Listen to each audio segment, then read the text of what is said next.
जसा येईल तसा मला वाटतं येईल सगळ्यांना असं वाटतंय मला.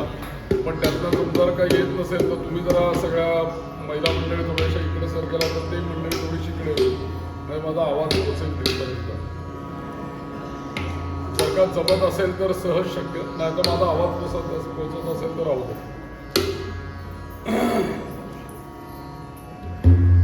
दक्षिण काशी या तीर्थक्षेत्रामध्ये, वाई या तीर्थक्षेत्रामध्ये चालू असलेलं या पुरुषोत्तम अधिक ज्येष्ठ मासानिमित्त भगवान नारायणाचं संकीर्तन ज्या नामामध्ये आहे त्या विष्णू सहस्रनामाबद्दल महात्म्य श्रवण करण्याकरता आपण सर्व उपस्थित आहोत.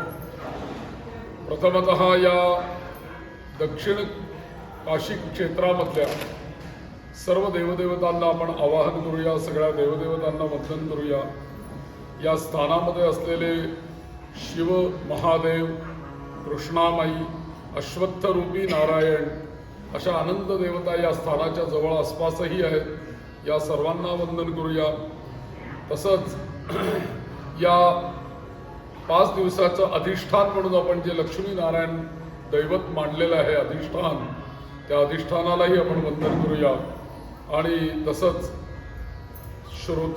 सगळ्यांच्या श्रोत्यांच्या हृदयामध्ये राहणारे जनार्दन नावाचे महाविष्णू या सर्वांना अभिवादन करतो आणि आजच्या प्रवचनाला मी सुरुवात करतो. कालपर्यंत आपण असं ऐकलं होतं की या भगवान विष्णूंच्या मध्ये सहस्रनामावलीकडे आपण थोडंसं वळलो होतो काल. पण या विष्णू सहस्रनामाचा महात्म्य असं आहे का विष्णू सहस्रनाम आपल्या जीवनामध्ये उतरलं पाहिजे, का आपण त्या विष्णू सहस्रनामाचा आश्रय घेतला पाहिजे, का आम्ही विष्णू सहस्रनाम रोज म्हटलं पाहिजे, याची कारणं जी आहेत ती कारणं इतकी महत्वाची आहेत की ती जर का आपल्याला समजली तर आपल्याला कदाचित असं वाटेल. माझ्या मागच्या प्रवचनांच्या वेळेला अशी घटना घडल्या की काही लोक मला मुद्दामून येऊन भेटली आणि मला त्यांनी असं मला सांगितलं की गुरुजी इतकी वर्ष गेली आयुष्याची आणि लहानपणापासून आजूबाजूला विष्णू सहस्रनाम म्हणून ऐकलं आम्ही पुष्कळ, परंतु आम्हाला त्याचं महात्म्य इतके वर्ष माहीत नव्हतं. खूप उशीर झाला म्हणे आम्हाला जीवनामध्ये. तुमचं हे 5 दिवसाचं विवेचन ऐकल्यानंतर नाही विष्णू सहस्रनाम म्हणायला जमलं तरी चालेल, पण त्यातली जी वैशिष्ट्यपूर्ण तुम्ही जी नावं सांगितली ना त्याचा तरी मी निश्चित जप करेन. म्हटलं माझं प्रवचन सफल झालं. ती 2-3 माणसं मला येऊन भेटली आणि मला म्हटली की आम्हाला उशीर झाला खूप, तुम्ही आधी जर का आम्हाला भेटला असतात तर आमची केवढी आजपर्यंत आवर्तनं झाली असती विष्णू सहस्रनामाची. पण या वेळेला भेट झाली, अशी भेट झाली ही काही कमी नाही आहे, ही त्या नारायणाचीच इच्छा आहे. इथून पुढच्या जीवनामध्ये तरी आमच्या विष्णूंना स्थान पाहिजे. नवे तर विष्णूंना स्थान नाही तर विष्णूंच्या नामांना स्थान पाहिजे. आमच्या जीवन दिनक्रमामध्ये विष्णूंचं एक तरी नाव आपण जपलं पाहिजे, नाही तर अख्खं संपूर्ण विष्णू सहस्रनाम म्हटलं पाहिजे. लक्षात घ्या की आपल्याकडे प्रत्येक पाप घडलं आपल्याकडनं तर आमच्याकडे धर्मशास्त्रामध्ये अशी व्यवस्था आहे की प्रत्येक पाप तुमच्याकडनं जर का घडलं तर त्या प्रत्येक पापाकरता आमच्याकडे प्रायश्चित्त सांगितलेलं आहे. तुमचं पाप निष्कृती व्हावी असं जर का वाटत असेल तर त्याच्याकरता प्रायश्चित्त व्यवस्था आपल्याकडे करून ठेवलेली आहे. किंवा तुमच्याकडनं ब्रह्महत्या झाली, अमुक पाप, चोरी केली, अमुक प्रायश्चित्त, असं प्रत्येक याला प्रायश्चित्त आपल्या धर्मसिंधूमध्ये, निर्णय सिंधूमध्ये आपल्याकडे अनेक ग्रंथ आहेत. प्रायश्चित्तेंदू शेखर नावाचा 450 पानाचा ग्रंथ आहे. किती प्रायश्चित्त आणि किती पाप, प्रत्येक छोट्या आणि मोठ्या पापांपर्यंत त्यांनी प्रायश्चित्त सांगितलेले त्याच्यामध्ये. पण एवढे सगळे ग्रंथ प्रायश्चित्तावर लिहून सुद्धा अशी काही पातक आहेत, अशी काही पाप आहेत की ज्या पापांकरता कोणताही उपाय आजपर्यंत सापडलेला नाहीये. ओम गोविंद हरि गोपाला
प्रायश्चित्त, आता माझा आवाज येतोय ना?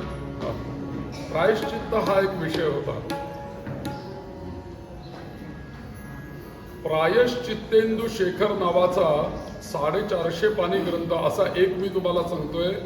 असे अनेक ग्रंथ आहेत की जे फक्त प्रायश्चित्त सांगतात. आपल्याकडनं घडणाऱ्या ज्या चुका आहेत, जे प्रमाद आहेत, जी पाप आहेत, या पापांची निष्कृती किंवा प्रायश्चित्त म्हणून ते ग्रंथ आपल्याला उपाय देतात. पण अशा अनेक ग्रंथांमध्ये ऋषी मुनींनी प्रायश्चित्त दिली, परंतु ही सगळी प्रायश्चित्त दिल्यानंतर सुद्धा अशी काही पातक शिल्लक राहिलेली आहेत की ज्यांच्याकरता ऋषी मुनींनी अजून प्रायश्चित्त आपल्याला दिलंच नाही. पाप तर आहे पण त्याची प्रायश्चित्त नाही. तुम्ही म्हणाले प्रायश्चित्त का घ्यायचं हो पापाचं, काय गरज आहे प्रायश्चित्त? समजा जर का आपण पापाचं प्रायश्चित्त घेतलं नाही तर यमधर्माकडे गेल्यानंतर आपल्याला त्याची शिक्षा भोगावी लागते.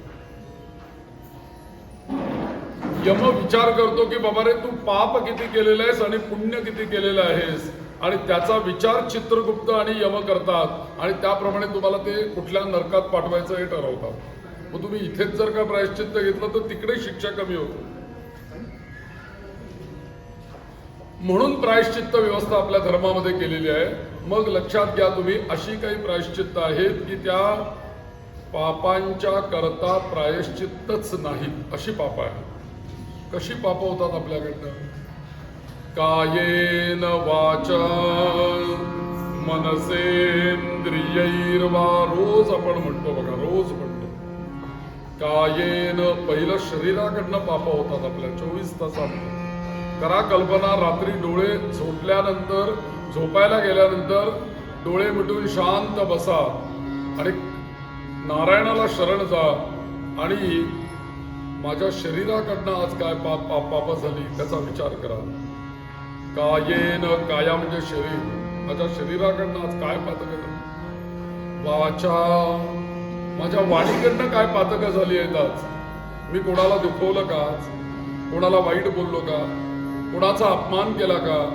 आणि सर्वात महत्वाची जी आपल्या अत्यंत आवडती असते ती म्हणजे निंदा करणे. सगळ्यांना निंदा करणं आवडतं आणि निंदेसारखं पाप नाही जिव्हेचं. कायेन वाचा, बर ठीक आहे, आम्ही वाणीनी पण पाप केलं नाही, शरीराने पण पाप केलं नाही रे, आज दोन्ही तर वाचले. मग भगवंताने सांगितलं मनसा, तुझ्या मनात पाप आलं का, मनात वाईट विचार आले का, मग ते मनाचं पाप आहे.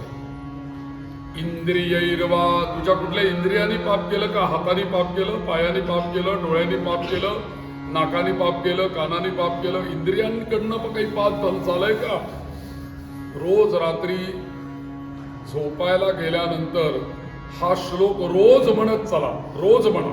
अजून एक श्लोक आहे, हा तर श्लोक तुम्ही आज लक्षातच ठेवा. हा केवळ आरतीमध्ये म्हणून आम्ही ते संपवून टाकतो आणि आरती आम्हाला इतकी लवकर संपवण्याची सवय लागली आहे ना की त्या श्लोकांचा आम्ही कधी विचारच करत नाही की ते काय सांगितलंय. कधी एकदा त्या आरतीचा प्रसाद आणि तीर्थ आमच्या हातात येत अशी वाट बघतोय. अरे आवरले लवकर बा, प्रसाद आणि इकडे काय ठेवलाय बाबा, कोणी ठेवलाय प्रसाद आणि काय ठेवलाय, याच्याकडे आपलं लक्ष जातं साहजिक. पण आपण जे म्हणतो घालील लोटांगण मंदिर चरण डोळ्यानं पाहिलं रूप तुझे, त्याच्यातच हे श्लोक आहेत. कायेन वाचा मनसेंद्रियैर्वा, बर ठीक आहे, मनस हा इंद्रियैर्वा. अजून कोण पाप करतं आपल्या ठिकाणी? बुद्ध्यात्मनावा, बुद्धी. मी कालच सांगितलं की हा रथ आहे आणि या रथाची सारथी बुद्धी आहे आणि रथातून प्रवास करणारा आत्मा आहे आणि या देहरूपी रथाची इंद्रिय हे त्याचे घोडे आहे. मग मला इथे सांगा, या श्लोकामध्ये त्यांनी शब्द ठेवला कायेन वाचा मनसेंद्रियैर्वा, पुढे शब्द ठेवला बुद्ध्यात्मनावा. कित्येक लोकांना हे श्लोक आरतीमध्ये नीट म्हणताच येत नाही. आनंदी आनंदकडे, जिकडे तिकडे चोहीकडे अशी स्थिती आहे. काय आपण म्हणतोय आणि काय त्याचा अर्थ होतोय. अहो देवाने तरी कसं पावावं आणि कसा आशीर्वाद द्यायचा मला सांगा. तुमची मागणीच जर का चुकली, आम्ही जर का सरकारी ऑफिसमध्ये जर का गेलो आणि आम्ही अर्जच चुकीचा भरला तर सरकारी ऑफिसर काय करणार? तू जसं भरलं तसं तुला फल म्हणेल की नाही तो. म्हणून तुम्ही अर्ज म्हणून ती सरकारी ऑफिसच्या बाहेर ती पूर्वी आता आहेत की नाही मला माहित नाही, अर्ज करून भरून देणारी माणसं बसलेली असतात, ती माणसं ती बरोबर भरून देतात, मग आम्ही तो सादर करायचा, आम्हाला असं पाहिजे. आम्हाला कुठं भरता येतोय अर्ज? कायेन वाचा मनसेंद्रियैर्वा देवाजवळ हे रोज म्हणताना हा आम्ही रोज अर्ज करायचा आहे देवाजवळ. देवा मी तुला अर्ज करतो, कायेन वाचा मनसेंद्रियैर्वा बुद्ध्यात्मना वा बुद्धी आत्मना, आणि शेवटचा शब्द वापरला प्रकृती स्वभावात. माझी प्रकृती आणि स्वभाव विष्णू सहस्त्रनामाचं पहिलं फल आहे. तुम्ही लक्षात घ्या की पहिलं फल आहे की विष्णू सहस्त्रनाम जर का रोज आपण म्हणायला लागलो ना तर आपल्या स्वभावामध्ये बदल होतो. लक्षात घ्या, स्वभाव बदलतो. मला सांगा, आपण बोली भाषेत काय म्हणतो, सगळ्याला मेली औषध आहेत पण स्वभावाला औषध नाही, आहे की नाही? सगळ्याला औषध आहे, स्वभावाला औषध नाही. पण मी तुम्हाला असं सांगतो की विष्णू सहस्त्रनाम हे स्वभावाला औषध आहे. आणि म्हणून प्रकृती स्वभावात. प्रकृती कशी आहे? सत्व, रज आणि तम, तीनही गुण आमच्या ठिकाणी आहेत. आमच्याकडे सत्वगुणही आहे, तमोगुणही आहे आणि रजोगुण पण आहे. रजोगुण आपल्याला लोभ निर्माण करतो, बांधून ठेवतो. तमोगुण आपल्याला दुसऱ्याचं जे काही आहे, तमोगुण म्हणजे काय की दुसऱ्याच्या ठिकाणी असलेल्या ठिकाणी आपल्याला द्वेष निर्माण करतो. आणि सत्वगुण जो आहे ना तो शांती, दया, घन, सर्वाभूती असा सत्वगुण. एका जंगलामध्ये एक वाटसरू चाललेला होता प्रवास करत करत, आणि प्रवास करत करत चालला आणि एकदम त्याच्यावरती 3 चोरांनी हल्ला केला. त्यातल्या 4 चोरांनी त्याच्यावरती हल्ला केला आणि त्याला हल्ला केल्याबरोबर त्यातल्या पहिल्या चोरांनी काय केलं, त्याच्या जवळचं जे काही होतं ना ते सगळं काढून घेतलं. दुसऱ्या चोरांनी काय केलं, त्याला बदडून काढलं, चांगला मार दिला. तिसऱ्या चोरांनी काय केलं, त्याला बांधून ठेवलं. आणि चौथा चोर शिल्लक होता, त्याने काहीच केलं नाही. ते सगळे तिन्ही चोर त्यांचं काम करून निघून गेले. चौथ्या चोरांनी त्याची दोरी सोडली आणि त्याचं बोट धरलं, बाबा रे तुझं घर कुठे, मी तुला घरी सोडायला येतो, चल. म्हणून तो चोर त्याला घेतलं आणि त्यांनी त्याला घरी नेऊन सोडलं. इथे लक्षात घ्या की जो तमोगुण आहे तो तमोगुण त्याला मारेल पण आणि त्याचं लुटेल पण. रजोगुण त्यात वाटसरूला बांधून ठेवेल आणि सत्वगुण जो आहे तो त्याचं बोट धरून त्याला घरी नेऊन पोचवेल. म्हणून सत्व, रज आणि तम या 3 गुणांची आपल्या प्रत्येकाकडे प्रकृती आहे. या सत्व, रज आणि तम याच्यामुळे आपल्याकडनं जी काही पातकं घडलेली आहेत ती पातकं प्रकृती आणि स्वभाव. प्रकृतीच्याही पलीकडे आपला स्वभाव. तर त्या स्वभावामुळे जर का आपल्याकडनं काही पातकं घडलेली असतील तर या पातकाकरता काय करावं, म्हणून आपण इथे म्हणतो करोमी यद यद असा शब्द आहे बरं तिथे. तुम्ही लोकांचे आरती म्हणताना शब्द ऐका, रेकॉर्डिंग करून मला पाठवा. करोमी असा शब्द आहे, थांबायचा आहे. करोमी यद यद, जे जे, यद यद म्हणजे जे जे. करोमी यद यद सकलम, सकलम म्हणजे सगळं, परस्मयी जे जे काही या सगळ्यांच्याकडून घडलेलं आहे ते. म्हणजे कशा सगळ्यांच्याकडून म्हणजे कुठपासून, कायेन वाचा मनसेंद्रियैर्वा बुद्ध्यात्मना वा प्रकृती स्वभावात, या सगळ्यांकडनं सकलम, परस्मयी. आणि शेवटचा शब्द फार महत्वाचा आहे, नारायणायेति समर्पयामि. रोज रात्री झोपायला गेलो ना आपण, अंथरुणावर बसा, शांत बसा डोळे मिटून, आणि रोज हा श्लोक म्हणा. आधी शुद्ध म्हणायला शिका आणि रोज रात्री नारायणाची ही प्रार्थना करा की देवा या सगळ्या ह्याच्यातनं माझ्याकडनं जी जी काही पातकं झालेली आहेत देवा क्षमा कर. मला जर का काही माझ्याकडनं काही चुकलं असेल तर माफ कर, क्षमा कर. आणि जे काही माझ्याकडनं घडलेलं आहे ना, नारायणायेति समर्पयामि. देवा मी तुलाच अर्पण करतो जे काही असेल ते. म्हणून अशी काही प्रायश्चित्त आहेत, अशी काही पाप आहेत की त्यांच्याकरता आपल्याकडे प्रायश्चित्तच नाही. अशी पापं आहेत आपल्याकडे, हजारो लाखो प्रकारची पातकं आहेत. तर अशा ज्यांच्याकरता प्रायश्चित्त कोणतंही धर्मशास्त्रांनी सांगितलं नाही, अशी जी पापं आहेत त्या सगळ्या पापांचं प्रायश्चित्त म्हणजे विष्णू सहस्त्रनाम आहे. विष्णू सहस्त्रनाम हे एकमेव असं आहे की जे सर्व पातकांपासून तुम्हाला मुक्ती देतं. इतकंच नव्हे, विष्णू सहस्त्रनामाचं पहिलं फल तुम्हाला मिळेल. तुमच्या आजूबाजूचीच माणसं सांगतील की तुमच्या स्वभावात बदल व्हायला लागला, शरीरात बदल व्हायला लागला असं सगळेजण सांगतात. स्वभावात बदल व्हायला लागला असं वाक्य आपल्याला फार कमी ऐकायला मिळेल. विष्णू सहस्त्रनाम तुम्ही जर का सातत्याने रोज आपल्या जीवनामध्ये आणलं तर आपल्या स्वभावात बदल होईल आणि तो स्वभावात झालेला बदल आपल्या आजूबाजूच्या माणसांना कळेल. कारण नारायण आहे ती समर्पयान. त्या विष्णू सहस्त्रनामाचं केंद्र नारायण आहे. म्हणून अशा वेळेला सर्वोत्तम उपाय म्हणजे विष्णू सहस्त्रनाम आहे. आणि म्हणून याचा स्वाध्याय करायचा, याचा जप करायचा आणि याच्यातून जे पुण्य आपल्याला प्राप्त होईल ते पुण्य आपल्या ठिकाणी असलेल्या पहिल्या प्रथम स्वभाव जसं विष्णू सहस्त्रनाम बदलेल ना, तसं विष्णू सहस्त्रनाम अजून एक आपल्याला फल देतं, ते म्हणजे आपल्या सगळ्या दुःखांचा नाश करते. कोणतंही दुःख असू दे तुम्हाला, सर्व प्रकारच्या दुःखाचा.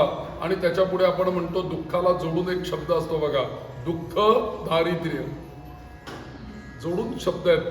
जसं महोत्साहो महाबलाः, महाबुद्धीर महावीर्यो, तसं दुःख दारिद्र्य, त्याला जोडूनच शब्द आहे. दारिद्र्य याचा अर्थ जवळ पैसे नसणं हे दारिद्र्य नाही बरं का. सगळं काही असताना हे दारिद्र्य असतं. म्हणजे चांगले कपडे हँगरला लावून ठेवायचे आणि जे आहेत ते वापरत राहायचं सतत, ते पार पूर्ण फाटूस तर ते जुने होतात हँगरचे, पण ते कधीच घातले जात नाही. मला तुम्ही सांगा की दारिद्र्य हे संपत्तीवर अवलंबून नाहीये, दारिद्र्य हे मनाचं आहे. एखादा माणसाकडे काहीही नसेल पण तो मनाने श्रीमंत असतात माणसं. तसं हे दुःख आणि दारिद्र्य. आणि सर्वात महत्वाचं म्हणजे आपण घर घेतो, लग्न कार्य, वास्तू घेणं, कर्ज काढल्याशिवाय आपलं कोणाचंही घर होत नाही. तर काही गाडी घ्यायची आहे, कर्ज काढावं लागतं. असे अनेक प्रकारचे आर्थिक कर्ज आपल्यावरती असतात. दुसरी गोष्ट, ही कर्ज बाजूला ठेवा. या जगामध्ये आम्ही जन्माला आलो, 84 लाख योनी भगवंतांनी सोडून दिल्या आणि त्या 84 लक्ष योनीमध्ये जन्माला न घालता कुठेतरी कुत्रा, मांजर, कोंबडी, कबूतर हे होण्यापेक्षा त्या भगवंतानी आम्हाला माणसाचा जन्म दिला, हे त्याचे ऋण आपल्यावरती आहे. म्हणून पहिले देव ऋण आहे. दुसरी गोष्ट, ज्या वंशामध्ये आम्ही जन्माला आलो त्या वंशातल्या पितरांचं ऋण आपल्यावरती आहे.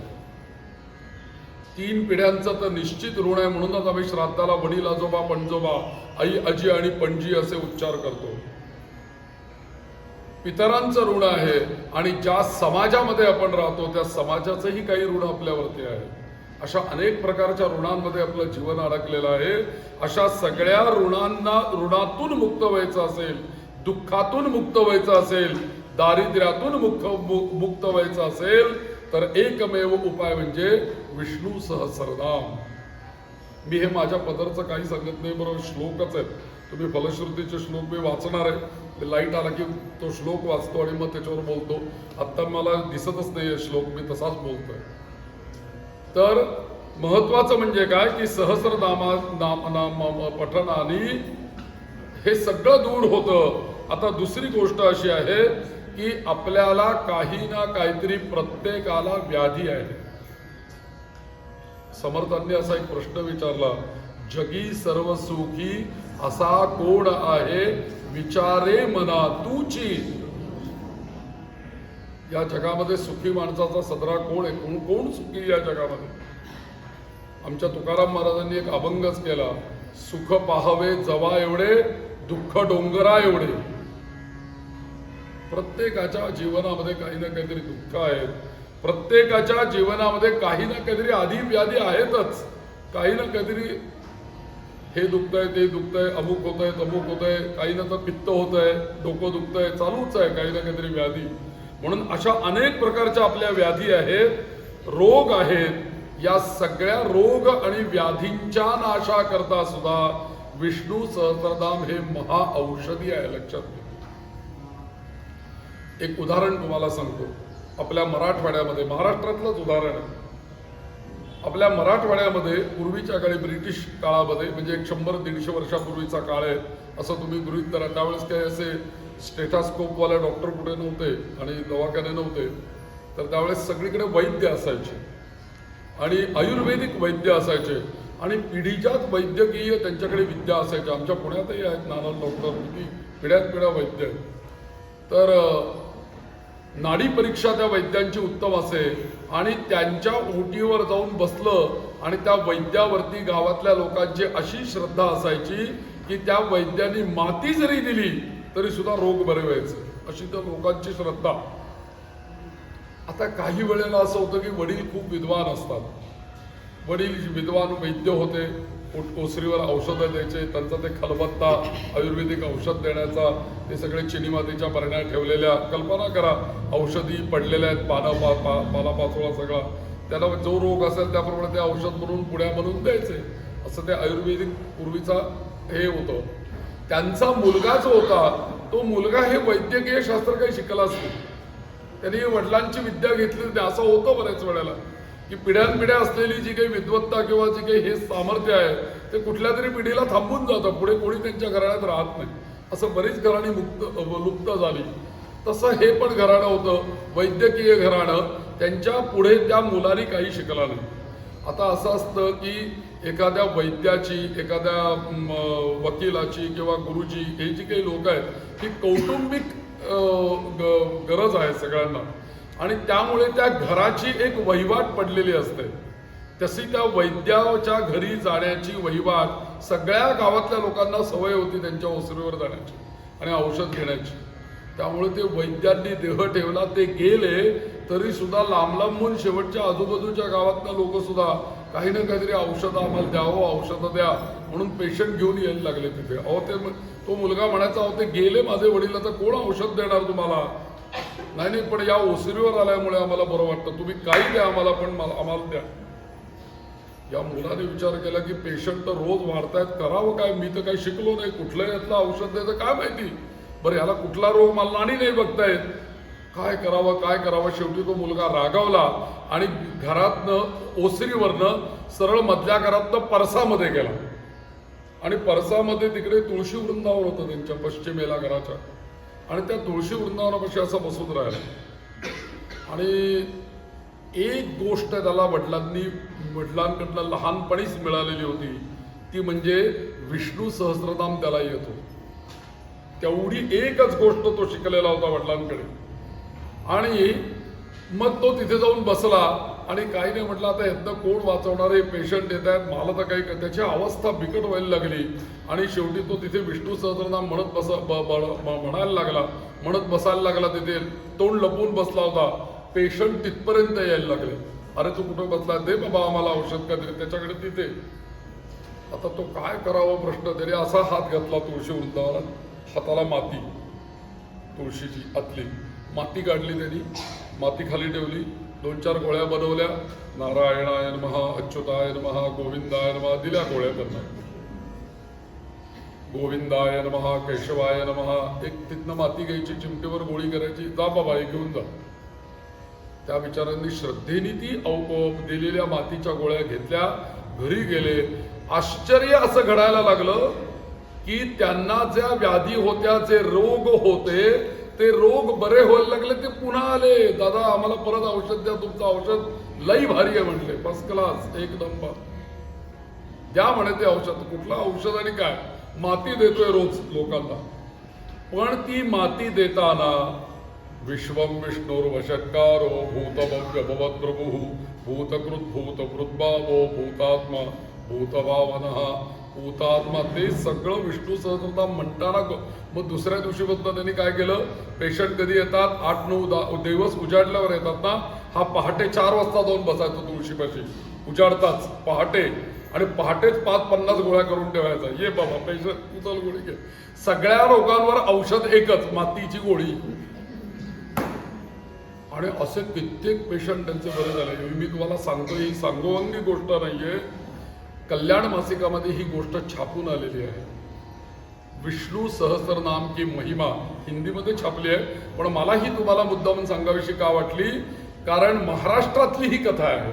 महाराष्ट्रातलं हे मराठवाड्यामध्ये घडलेली ही घटना आहे आणि आत्ता 100-150 वर्षापूर्वीचा इतिहास आहे. आणि त्यांनी आता कल्याण मासिकामध्ये ती छापली आहे. मला तुम्ही सांगा, विष्णू सहस्रनाम हे महाऔषधी आहे की नाही, आणि विष्णू सहस्रनामाने रोग नाहीसे होतात की नाही. एक प्रयोग म्हणून तुम्ही असा करून बघा. तुमचं जर का डोकं दुखतंय किंवा पित्त झालंय किंवा काय आणखीन काही तुम्हाला व्याधी आहे, तुम्ही काय करा, चांदीचा भांडा असेल तर अतिउत्तम, तांब्याचं थोडं कनिष्ठ, पितळेचं त्याच्यापेक्षा कनिष्ठ, स्टीलचं अतिकनिष्ठ. तर याच्यापैकी कुठलं तरी एक चांगलं धातूचं भांडं घ्या, स्वच्छ हे करून त्याच्यामध्ये स्वच्छ आपल्या घरातलं पाणी भरा.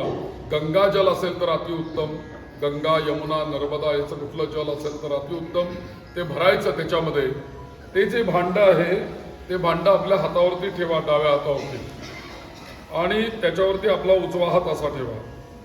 ते भांडं घेतलेलं आपल्या हृदयापाशी ठेवा आणि जे आपल्याला विष्णू सहस्रनामामधलं नाव येतं ते म्हणा. नाहीतर मी 3 नावं तुम्हाला सांगतो: अच्युत, अनंत आणि गोविंद. ही 3 नावं लक्षात घ्या. अच्युताय नमः, अनंताय नमः, गोविंदाय नमः. अच्युताय नमः, अनंताय नमः, गोविंदाय नमः म्हणत राहा. घड्याळ लावून बसा आणि घड्याळ लावून एक 10 मिनिटं 15 मिनिटं असं नाव म्हणा. मग हात बाजूला काढा. हे जे पाणी आहे, हे पाणी जे आहे ते आता औषध बनलंय, लक्षात घ्या. मग ते पाणी नारायण नारायण किंवा विष्णूचं कोणतेही नाव घेऊन आपण प्राशन करायचं. हा प्रयोग तुम्ही घरातल्या कोणावरही करू शकता. कुठल्या पेशंटला जर का आपण कधी भेटायला गेलो ना दवाखान्यामध्ये, तर आपण बरोबर शहाळं घेऊन जातो, त्यानंतर फळं घेऊन जातो पेशंटला भेटण्याकरता, आणखीन काय काय घेऊन जातो. तर अशा वेळेला एखाद्या पेशंटला जर का आपण भेटायला गेलो तर त्या वेळेला आपण आपल्या घरामध्ये हे असं अभिमंत्रित पाणी करून ते एका बाटलीमध्ये भरा आणि जो पेशंटला आपण भेटायला जाणार आहे ना तिथे त्याच्या उशाशी लावून ठेवून द्या आणि त्याला म्हणू, तुला जसं पाणी प्यायचं त्यावेळेला यातलं थोडं थोडं पाणी पी. किती सुंदर उपाय केले हा. आजकाल असं झालेलं आहे की अनेक प्रकारचे आज हॉस्पिटल्स आहेत. आमच्या पुण्यामध्ये अशी काही हॉस्पिटल्स आहेत. मी एकदा या विश्व हिंदू परिषदेच्या काही लोकांशी चर्चा करत होतो आणि आम्ही एका हॉस्पिटलमध्ये गेलो होतो. शनिवारी आम्ही हॉस्पिटलमध्ये गेलो आणि त्या पेशंटला भेटून आलो आणि म्हटलं आता सोमवारी येऊ परत तुम्हाला भेटायला. सोमवारी मंगळवारी आम्ही परत येतो तुम्हाला भेटायला असं म्हणून आम्ही घरी निघून आलो. आणि सोमवारी मंगळवारी परत आम्ही तिथे दवाखान्यामध्ये त्याच खोलीमध्ये ते होते आणि तिथे आम्ही भेटायला गेलो. त्यांच्या शेजारी टेबलावरती जेव्हा आम्ही शुक्रवारी शनिवारी गेलो होतो तेव्हा काही नव्हतं, पण जेव्हा आम्ही सोमवारी मंगळवारी त्यांच्याकडे भेटायला गेलो तेव्हा तिथे त्या टेबलावरती त्यांच्या शेजारी, बेडच्या शेजारी छापलेले झेरॉक्स केलेले कागद ठेवलेले होते आणि त्या कागदांवरती लिहिलेलं होतं, हे आकाशातल्या देवा, त्याचं नाव मी घेत नाही, माझा अमुक रोग बरा कर, अमुक हे कर, मला याच्यातनं हे कर, मला औषधी दे, मला सगळ्यांनी मदत करू दे, माझा हा व्याधी बरी होऊ दे. असे 4, 5, 10 वाक्य लिहिलेली होती आणि असा नमस्कार केलेला होता. मला तुम्ही सांगा, त्या हॉस्पिटलमध्ये ती प्रार्थना नेऊन ठेवली. धर्मांतरण करण्याकरता कशी लोक आतपर्यंत पोहोचली आहेत आणि मग एखादा मनुष्य पेशंट असतो, अगतिक झालेला असतो, त्याचा बरोबर ही लोक कसा फायदा घेतात हे लक्षात घ्या. तिथे ही प्रार्थना नेऊन ठेवतात आणि नंतर तो त्याचा डिस्चार्ज ज्या वेळेला येतो त्यावेळेला त्याला असं अगदी भासवलं जातं 2-3 दिवस आधी किंवा तो डिस्चार्ज मिळाल्यानंतर की तुला बरं कोणी केलं, आमच्या देवाने केलं आकाशातल्या, त्यामुळे आता तिकडे जाऊ नको, ये इकडे आता. अशा पद्धतीने लोक धर्मांतरण करून घेत आहेत आणि असे आपले बांधव धर्मांतरित होत आहेत. मला तुम्ही सांगा, आज आपण हॉस्पिटलमध्ये जातो, नुसते भेटून येतो, ती लोक रविवारी हॉस्पिटलमध्ये जात आहेत आणि त्या रुग्णांकरता सामूहिक प्रार्थना घेत आहेत. आमची लोक कुठेच जाऊन तिथे कुठलीही प्रार्थनाच करत नाही. फार तर गप्पा मारतील, घरी येतील. पण आमच्याकडे काही प्रार्थना नाहीत, आमच्याकडे मंत्र नाहीत, आमच्याकडे रामरक्षा नाहीये रक्षण करणारी. पण आम्हाला ती बुद्धीच होत नाही की आम्ही एखाद्या पेशंट करता रामरक्षा म्हणावी, आम्ही एखाद्या पेशंट करता विष्णू सहस्रनाम म्हणावं. तुम्ही हा प्रयोग, हे प्रवचन तुम्ही ऐकायला बसलेले आहात सगळे. या प्रवचनानंतर तुमच्या जीवनामध्ये हा प्रयोग उतरवा. भले तुम्हाला विष्णू सहस्रनाम येवो नाही तर न येवो, तुम्ही काम काय करा, अच्युत, अनंत आणि गोविंद ही 3 नावं लक्षात ठेवा. अच्युताय नमः, अनंताय नमः, गोविंदाय नमः ही 3 नावं लक्षात घ्या. एकदा म्हणावं सगळ्यांनी, अच्युताय नमः, अनंताय नमः. परत एकदा, अच्युताय नमः, अच्युताय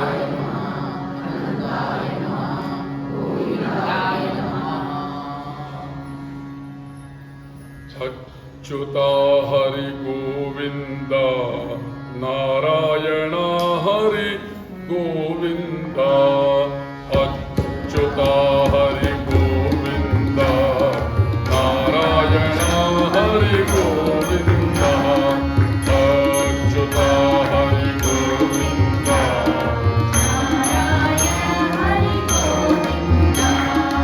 अच्युता हरि गोविंद,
लक्षात घ्या बरं. अच्युतानंत गोविंद नाम उच्चारण भेषजात किंवा अच्युतानंत गोविंद इति नामत्रयम हरेहे. हरी म्हणजे विष्णू. यो जपेत प्रयतो भक्त्या. अतिशय भक्तीने जर का याचा जप केला तर काय होतं? प्रणवाद्य नमोन्तकम. म्हणजे अच्युताय नमः, अनंताय नमः, गोविंदाय नमः लावायचं प्रत्येक याच्या वेळेला. नमोन्तकम जप करायला पाहिजे, म्हणजे प्रत्येक नावाच्या पुढे नमः यायला पाहिजे.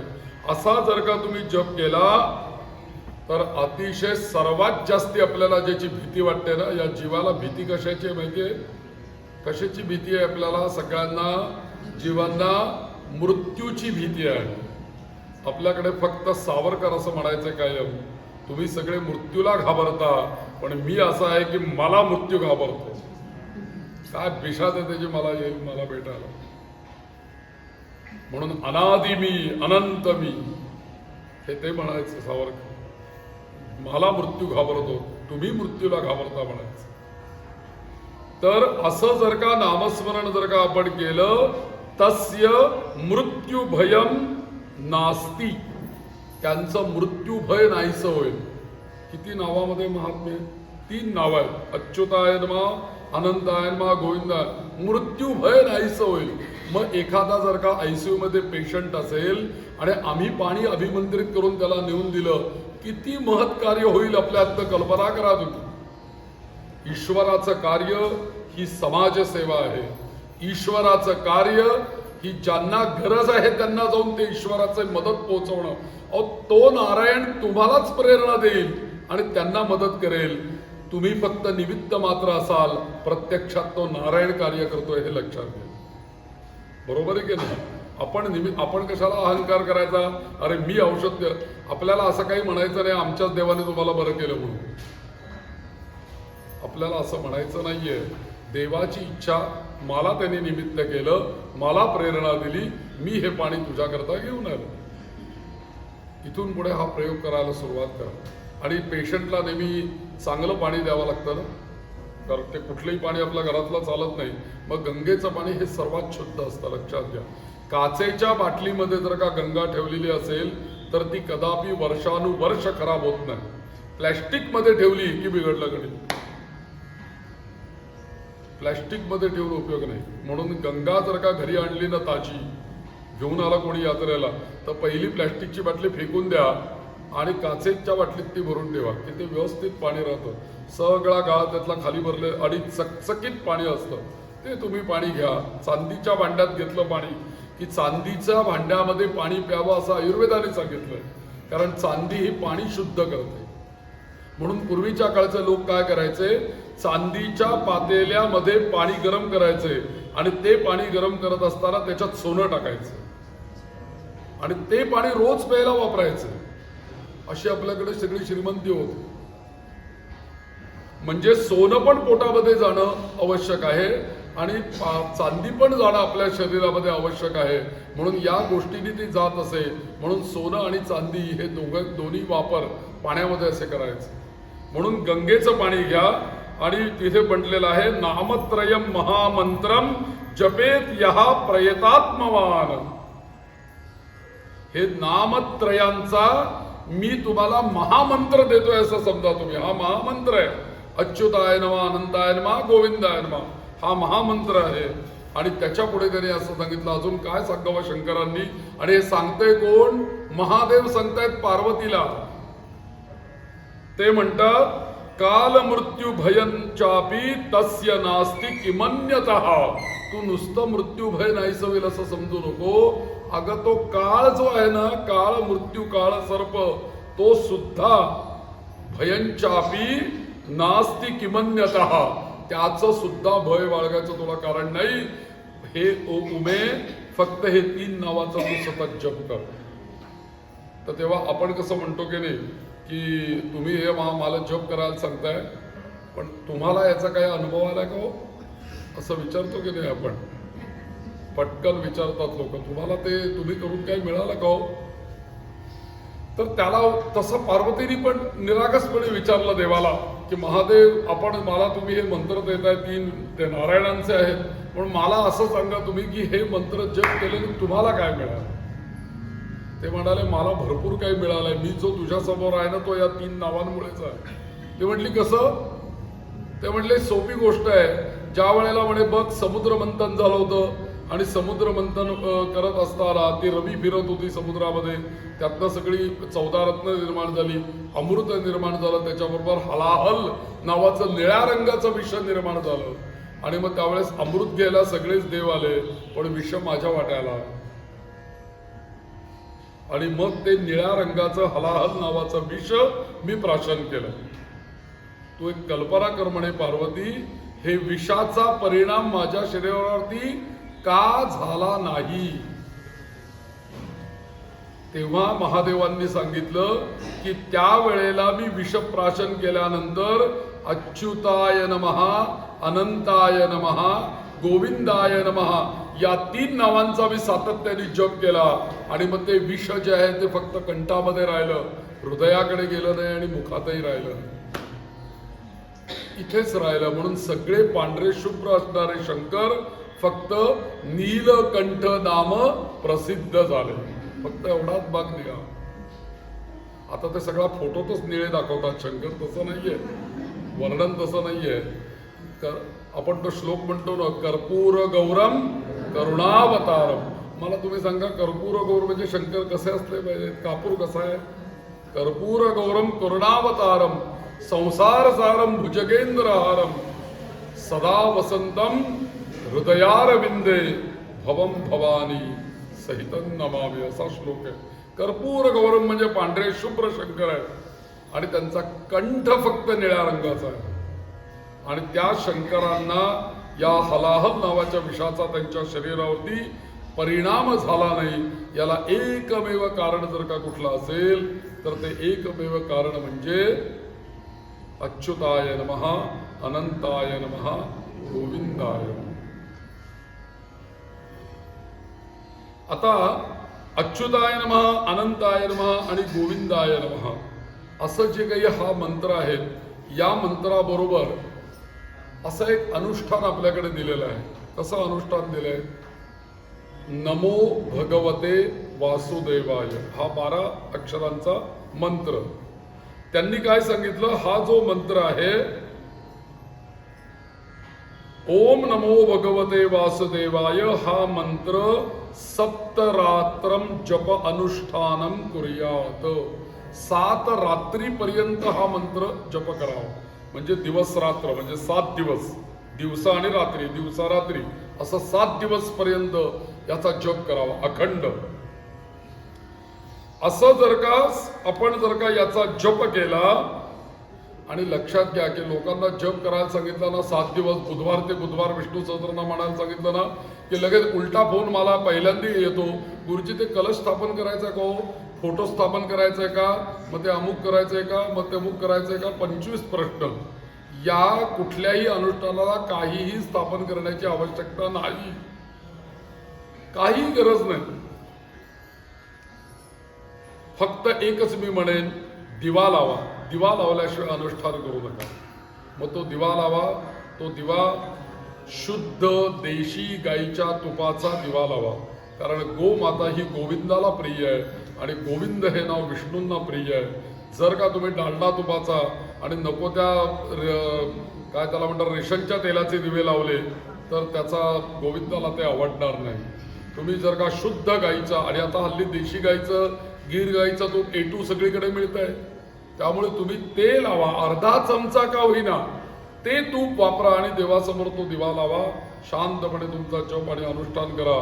त्या दिव्यातनं गोमातेची सुद्धा ऊर्जा तुमच्या जपाला मिळेल आणि तुमचा जप भगवंतांपर्यंत पोहोचेल. असं अनुष्ठान जर का तुम्ही 7 दिवस पर्यंत जर का केलं तर काय तुम्हाला फल मिळेल हो याचं? समजा एखाद्याने केलं अनुष्ठान, हा बुधवार ते तो बुधवार, किंवा हा रविवार तो रविवार, असा 7 दिवस मी ठरवलं अनुष्ठान किंवा ओम नमो भगवते वासुदेवाय या मंत्राचा जप करणार, आणि असं अनुष्ठान केलं त्यांनी, त्याला काय फल मिळणार आहे? तर त्यांनी असं सांगितलं, युगमान पश्यती खेचरान, असं त्यांनी सांगितलं. म्हणजे काय? त्या व्यक्तीमध्ये 7 दिवसांनी असं सामर्थ्य येईल. कुठल्या मंत्राच्या जपानी? ओम नमो भगवते वासुदेवाय या मंत्राच्या जपाने असं सामर्थ्य येईल की या आकाशामध्ये संचरण करणारे, आकाशामध्ये संचरण करणारे, त्याच्यानंतर या पृथ्वी तलावरती संचरण करणारे, पातालामध्ये संचरण करणारे, असे जे काही अदृश्य अनेक जीव आहेत, अनेक देवता आहेत की ज्या अदृश्य रूपाने या आकाशात, पृथ्वीवर, पाताळात सगळीकडे संचार करतायत. या अदृश्य रूपाने संचार करणारे अनेक देवदेवता, अनेक सिद्ध पुरुष, अनेक ऋषी मुनी. कल्पना करा, या कृष्णामाईच्या घाटावरती कितीतरी सत्पुरुष सूक्ष्म रूपाने आता उपस्थित असतील की नाही? कल्पना करा तुम्ही. पहाटेच्या वेळेला तर निश्चित असतील. आपल्याला ते दिसत नाहीये, आपण त्यांच्याशी संवाद साधू शकत नाही, आपण त्यांना पाहून त्यांचा फोटो काढू शकत नाही, कारण ते अदृश्य स्वरूपात आहेत, शक्ती स्वरूपात आहेत. ओम नमो भगवते वासुदेवाय याचा जर का जप आपण केला भरपूर 7 दिवस अनुष्ठान केलं त्याचं.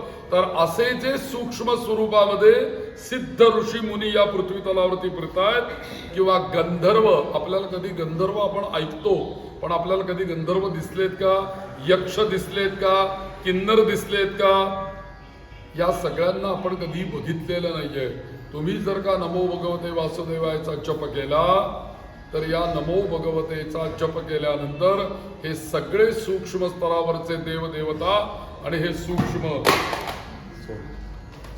जे काही आहेत यक्ष, नाग, किन्नर, ह्यांच्या सगळ्यांशी तुमचा संवाद व्हायला लागेल.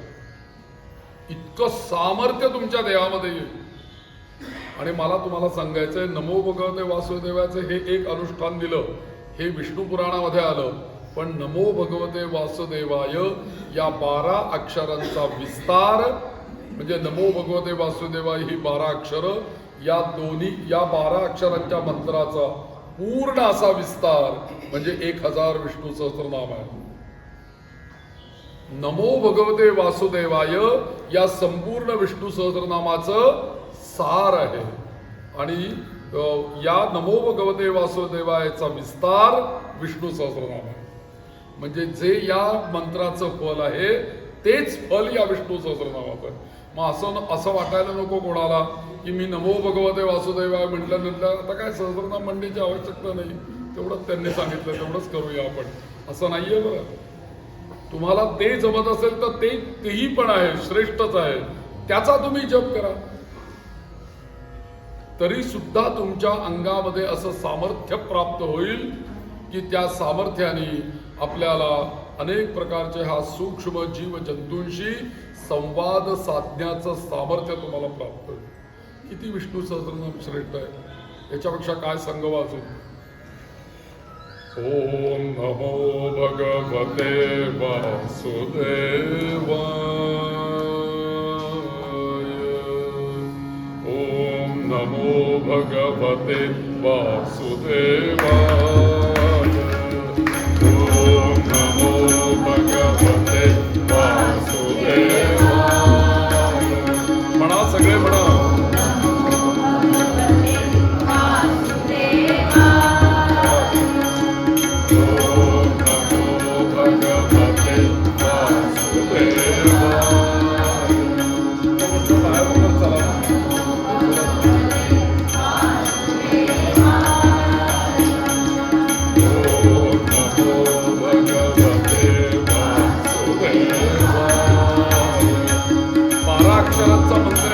अक्षरांचा ताल आहे, 8 मात्रा आहेत आणि हे 12 अक्षर आहेत, त्यामुळे ते जमतं.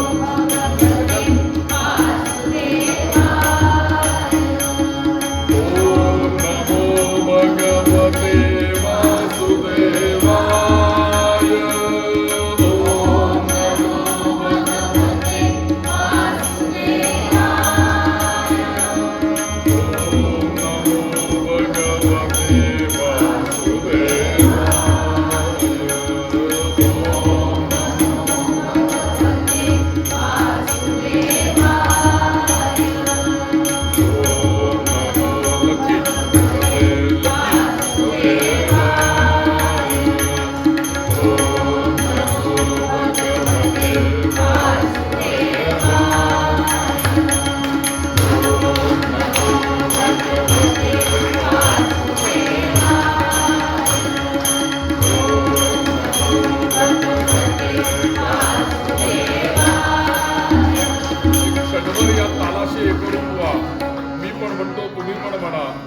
क्षणभर आपण डोळे मिटून या तालाबरोबर डोलत डोलत टाळ्या वाजवत एक रूप होता येते का आपल्याला वासुदेव मंत्राशी आपण प्रयत्न करूया. 7 दिवस सोडा, पण एवढ्या लोकांचा जप जरी झाला तरी आपल्याला सूक्ष्म स्तरावर जाता येते का म्हणते, असा प्रयोग करूया आपण. ओम नमो भगवते वासुदेवाय. डोळे मिटा.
असा हा 12 अक्षरांचा प्रभाव आहे.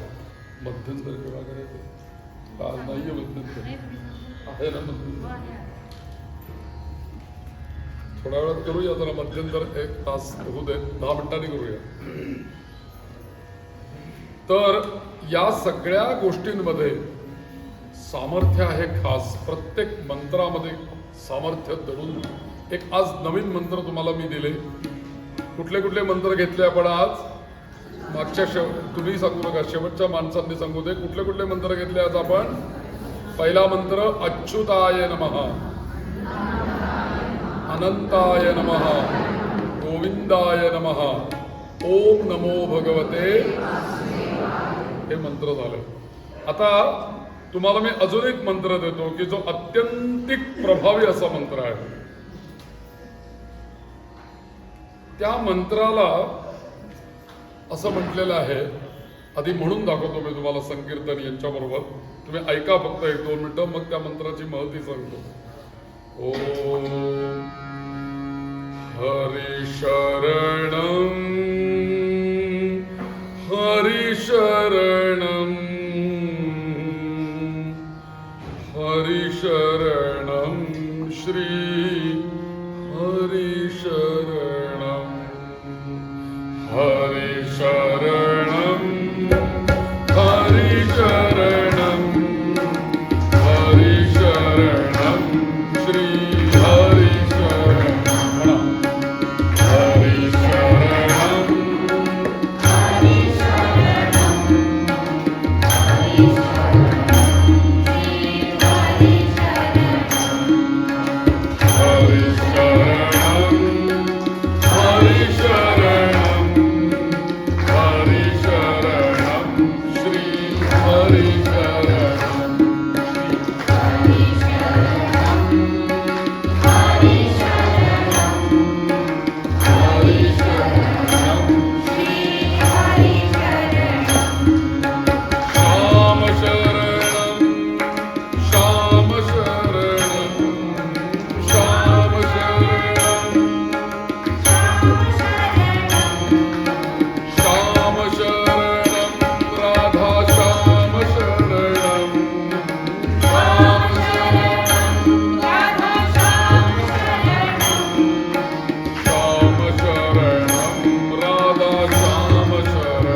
सगळ्यांनी एकदा माझ्या मागे म्हणा, हरि शरणम, हरि शरणम, हरि शरणम,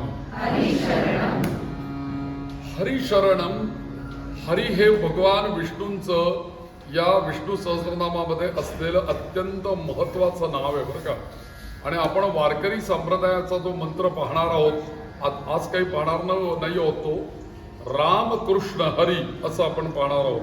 त्यातल्या रामाचं महत्व काय आहे, कृष्णाचं महत्व काय आहे, हरीचं महत्व काय आहे, राम कृष्ण हरीचं महत्व काय आहे, असं आपल्याला मी सांगणार आहे. आत्ता मला मंत्र हरी द्यायचा नाहीये, तुम्हाला मंत्र द्यायचा आहे हरी शरणम. हाच मंत्र आहे. किती अक्षर होतात बघा त्याच्यामध्ये, हरी शरणम, 5 अक्षराचा मंत्र आहे.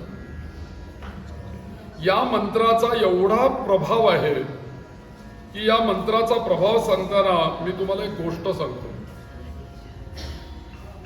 प्रसिद्ध गोष्ट आहे की ज्या वेळेला आपल्या भारत देशामध्ये मला वाटतं 1890 साली किंवा 1870 साली प्लेगची साथ आलेली होती.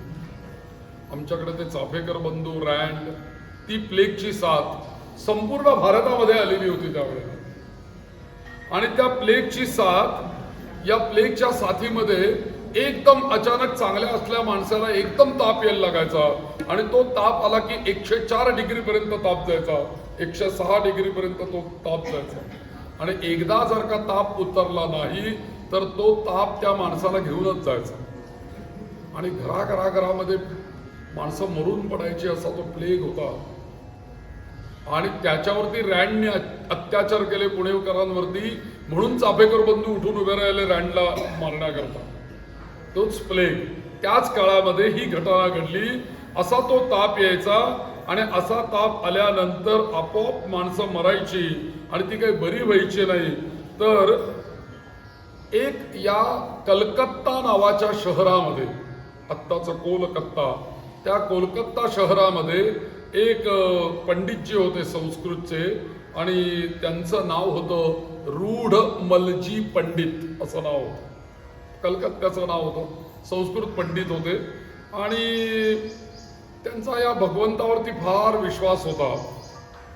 त्यांनी भागवत वाचलेलं होतं, महाभारताचा अभ्यास केलेला होता, विष्णू सहस्रनाम आणि गीता तर ते रोजच म्हणत होते, कारण पंडितच होते. त्यामुळे त्यांचा या सगळ्या गोष्टींवर विश्वास होता.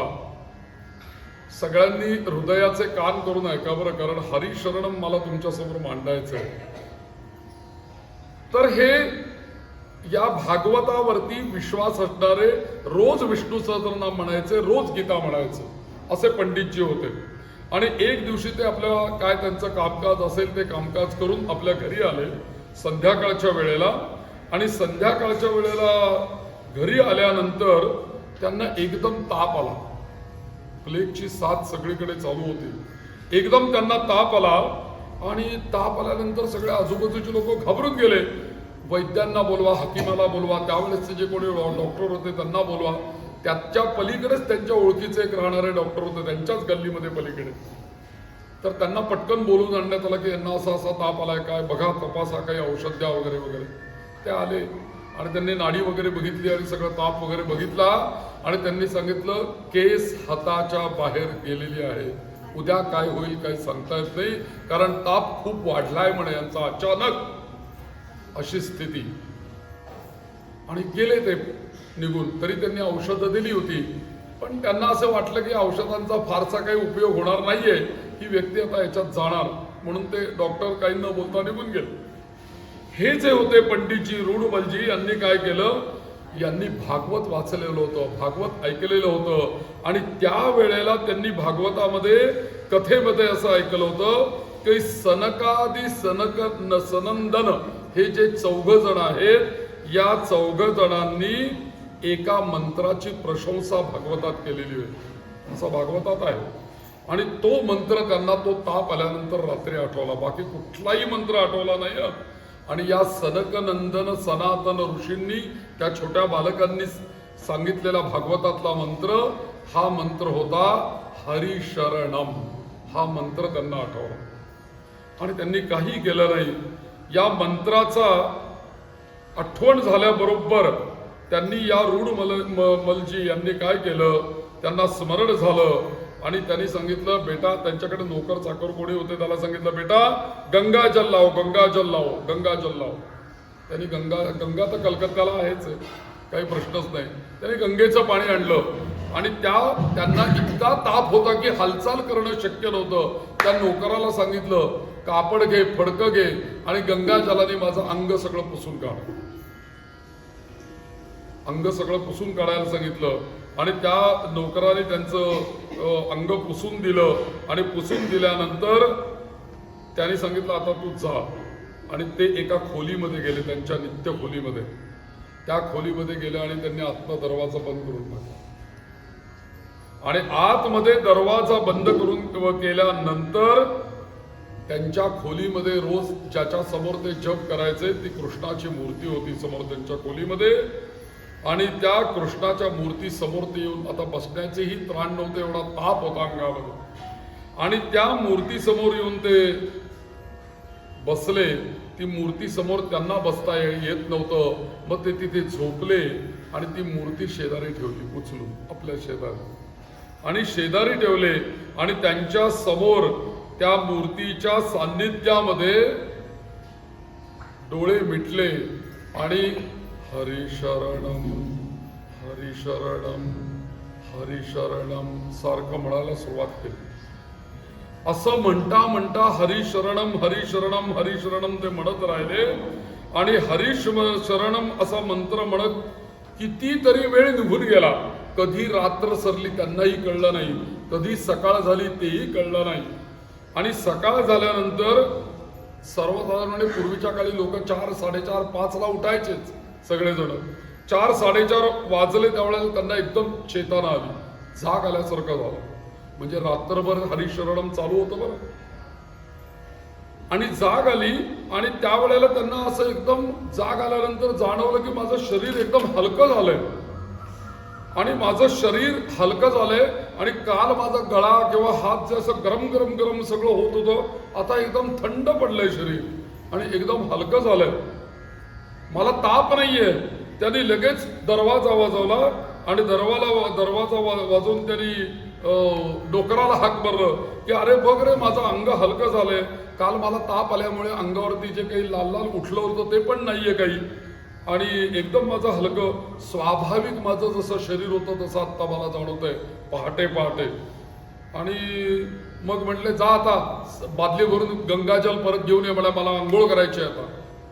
आणि त्यांनी गंगाजल मागवलं, आंघोळ केली, नित्याप्रमाणे देवपूजा केली आणि त्यांच्या कामकाजाला जाऊन बसले सकाळी 7 वाजता उजाडता. आणि कामकाज सुरू केलं, रेग्युलर दिवस सुरू केला. काल काहीतरी घटना घडली होती, ताप आला होता, हे काहीच नाही. ते कामाला जाऊन बसले. ते जे शेजारीचे वैद्य होते जे आदल्या दिवशी भेटायला आले, त्या वैद्यांच्या लक्षात आलं की काल आपण त्या पेशंटला तपासून गेलेलो आहे, कदाचित तो पेशंट आत्ता नसेल आणि म्हणून त्याचा नोकर पाणी आणायला बाहेर आला होता. तेवढ्यात ते वैद्य त्यांना बोलून अरे अरे तिकडे म्हणे तू पाणी घेऊन चालला, किती वाजले म्हणे तुम्हाला सगळं करून यायला तिकडनं, केव्हा आला म्हणे. त्यांना काय वाटलं तो यांना पोचवून आला आणि आता हा आंघोळ करतोय म्हणून. सगळं आवरलं का म्हणे, सगळं सावरा झाले का, हे गोळा करायला केव्हा जायचंय म्हणे. ते वैद्य विचारतायत त्यांना, कारण ते त्यांच्याच गल्लीमध्ये राहणार आहे. ते म्हटले कोणाचं विचारताय तुम्ही. ते म्हटले अरे तुझे शेठ नाहीत का, काल रात्री मी बघून गेलो, त्यांना ताप आला होता त्या प्लेगचा. तर अहो म्हणे ते शेठ तुम्ही काय करता म्हणे. ते बघा दप्तरामध्ये बसलेत, लिखाणकाम चाललंय म्हणे. ती पणती लावलेली, दिवा लावलेला, त्यांचं पत्र लिहिलं, काय जे काही काम चाललं लिहिलं. ते एकदम पळतच गेले एकदम खोलीमध्ये आणि त्यांच्याकडे बघून थक्क झाले. अहो म्हणले तुम्ही काल तुमची अवस्था काय होती, 106 पर्यंत तुमचा ताप, आणि तुम्ही जगाल का मराल अशी मला सुद्धा खात्री नव्हती, आणि तुम्ही उठून आंघोळ करून कामाला बसलाय तिथे सकाळी, हा काय चमत्कार आहे. तर तेव्हा त्या शेटजींच्या डोळ्यामध्ये प्रचंड पाणी आलं. ते म्हटले वैद्य बुवा हा चमत्कार म्हटले तुमचा नाही, माझा नाही, हा चमत्कार आहे त्या हरीचा. ते म्हटले तुम्ही केलं काय रात्री ते तरी सांगा. ते म्हटले काय केलं मला काहीच माहित नाही, पण म्हटले जसा मी खोलीमध्ये गेलो तसं फक्त एकच मंत्र म्हणत राहिलो, हरी शरणम हरी शरणम हरी शरणम. आणि कधी सकाळ झाली आणि कधी मला सकाळी म्हणे काही जाणवलंच नाही मला तुम्ही सांगा हरी शरणम या केवळ एका मंत्राचा काय चमत्कार आहे, कल्पना करा. मला सांगा या प्लेगची साथ होऊन किती 100-125 वर्ष झाली असतील आता ना, प्लेग येऊन आपल्या भारतामध्ये. 100-125 वर्षापूर्वी कलकत्त्यामध्ये राहणाऱ्या पंडितजींना आणि त्या रुडमलजींना, त्यांचं नावही कल्याण मासिकांनी छापलंय, त्या रुडमलजी पंडितजींना जर का हरिशरणम या मंत्र जर का एवढं देऊ शकतो तर 125 वर्ष जुनी आपण कथा ऐकली, तोच हरी आपल्याला नाही का देणार कधी काही. पण आम्ही ते पंडितजी ज्या भावाने त्याला शरण गेले ना, तो भाव आमच्याकडे नाही, त्यामुळे आपल्याला काही मिळत नाही. म्हणून सगळ्यांनी हा मंत्र लक्षात ठेवा, हरी शरणम हरी शरणम हरी शरणम.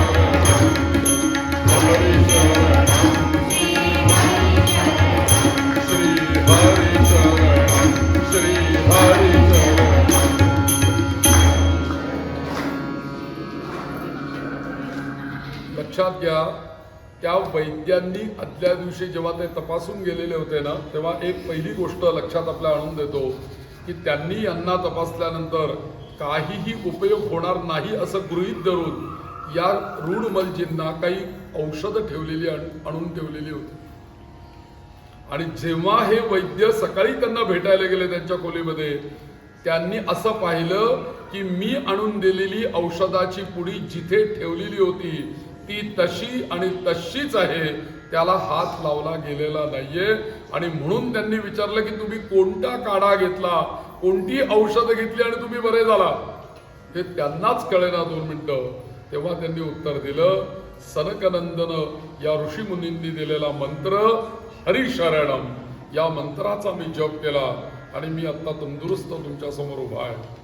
म्हणून या मंत्रांचा जरूर आपल्या जीवनामध्ये प्रत्येकाने, मी हे तुम्हाला अगदी तळमळून सांगतो की तुम्ही एक तरी मंत्र या विष्णू सहस्त्रनामामधला आजमावा, प्रयोग करा, स्वतःवर प्रयोग करा, आपल्या कुटुंबावर प्रयोग करा, आपल्या वास्तूवर प्रयोग करा आणि मग लोकांना सांगा की अरे नाही, याच्यात काहीतरी सामर्थ्य आहे.